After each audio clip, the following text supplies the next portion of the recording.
the starter has complete jurisdiction over the starting gate.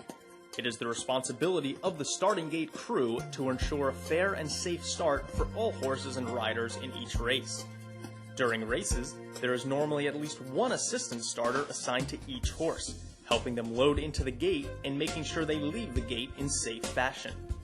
During training hours, the starting gate crew helps school young horses on the nuances of the starting gate. In addition, when a trainer decides to change their horse's equipment, such as adding or removing blinkers, the starter must first observe the horse breaking from the gate with the requested equipment change. No horse is permitted to start in a race unless approval is given by the starter. To this end, the starter maintains a starters list of all horses that cannot enter races because of poor behavior in the starting gate. My name is Bob Duncan, by the way. I'm the retired starter from the New York Racing Association, and I'd like to take you through a starter's day and give you an overview of what he does and what his responsibilities are. As I said, we're here at this morning schooling gate, and on any given morning, trainers are allowed to bring their horses to us. They don't make appointments. They bring a horse up here, and we'll take a horse through the process of teaching them how to break from the starting gate. And it's a gradual process that might take 12 or 15 visits. The starter during these mornings is maintaining a record of what's going on. He takes very detailed notes of what each horse is doing so that on each visit he can progress to the next phase with the horse. The starter may also in the morning be calling up trainers and talking to them about what might have happened on the previous day at the races and asking them to bring horses over to school for some remedial work. And that is the next phase. In the springtime we deal with lots of babies getting okayed, but throughout the year we deal with a lot of horses that have had developed issues in the starting gate, stress issues and whatnot about either loading or standing in the gate or braking well. So the bulk of our work now at this time of the year is working with these horses. The starter invites trainers to bring their horses up here. If the horse is so difficult, he may in fact place the horse on a starter's list. Now, when a starter puts a horse on a starter's list, it may be because the horse broke too poorly to to be competitive in a race. It may be because he was difficult to load or doesn't stand well in the gate. At most jurisdictions, when you're placed on the starter's list, you're not allowed to enter your horse. This list is posted in a public place like the racing secretary's office, and trainers are made aware that their horse is not to go to the races until he has this remedial schooling. So it's quiet here at the moment, but generally we'll go through 30 or 40 or possibly 50 horses here at the schooling gate. We have 4 locations for trainers to school because of the volume of horses we deal with. That's the New York Racing Association, but most tracks have at least 1 or 2 gates to get the schooling done. Over the years, we've learned to deal with horses in a little different way than we used to in the past. In the past, we were a little more forceful in what we were doing, and we were getting horses to do the job, but we felt that we weren't really changing their mind about it. They were doing it sort of under duress. In the last few years, we've kind of developed a technique where we make contact with this horse and develop the horse's confidence in our leadership so that when they do go to the starting gate, they do it in a calmer fashion. And we found that it's eliminated some of the explosions that we used to have in the afternoons.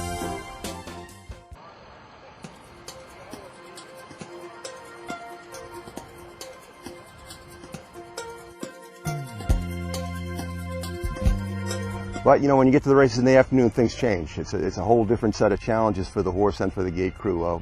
Noise in the paddock, going to a detention barn, the general excitement of a break in their routine often creates problems that we can't anticipate, and these are problems that have to be dealt with in the afternoon. So what happens immediately after the schooling session in the morning is that the starter and his assistants gather together, transcribe all the morning work information into a master book, and with this master book the starter is able to review the training history of these first-time starters and have a plan based on information in that book as to how best to treat that horse in the afternoon so that he can have a good race day experience. The starter will also review the racing form and look at the trouble line and see if there's an indication for a horse that hasn't run in town here, an indication that maybe he was a problem at the gate, something that we might be able to help him with. So there's a lot of research that goes on at that time of day. Also, we now use Equibase. Marks are a designation, an abbreviation that we use to indicate a method of handling a horse in the afternoon. Marks are entered into a database through Equibase, and 48 hours before race time, a program can be generated that actually has our marks in it. Not only will it have our marks in it, but it will have marks from any other racetrack that uses the program. So it's very helpful now. There's a trend now in the industry for starters and gate crews to share information. Not only information, but gate crews. We have times where we'll run a big card, a big race day, Breeders' Cup, Belmont Day, where starters will be invited from out of town to come help us out. And there's this wonderful exchange of information now that's really helping the industry. So now, right now, that work's been done in the morning. The program's been researched. A master program has been made up with marks for the horses in the afternoon. Just before the races, all the assistant starters will gather, and the starter or the first assistant will read these marks out to all these fellows, and they'll then have a record of what the day is going to be like.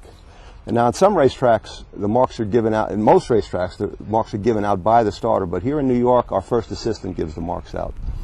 So immediately before the race, usually within a minute or so, our first assistant will have to determine the amount of time that he thinks it's going to take to load the field of horses.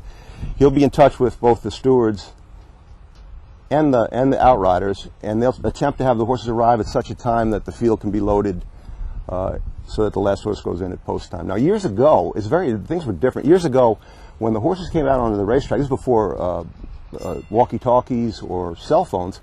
Once the horses stepped out onto the racetrack, the starter was considered the steward in charge because they were out of touch with the steward stand. So any decisions to be made on the racetrack were made by the starter. That could include scratching a horse or fining or whatever. But nowadays, with radios the way they are, we're in constant communication with the steward stand. So now the horses arrive at the starting gate. Each man is given his assignment. They go out and pick up their horses from the lead ponies and begin a loading process. Usually, if there's 8 horses or more, most racetracks do what we call a split load. They'll load, for instance, if it's an 8-horse field, the 1 and the 5, the 2 and the 6, 3 and the 7, to expedite the loading process.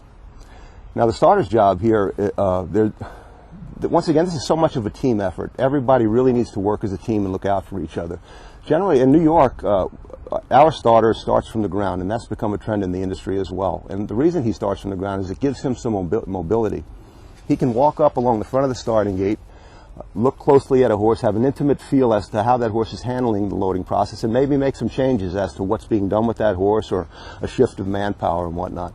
It also helps to keep everybody calm if the starter is walking along the front of the gate like that.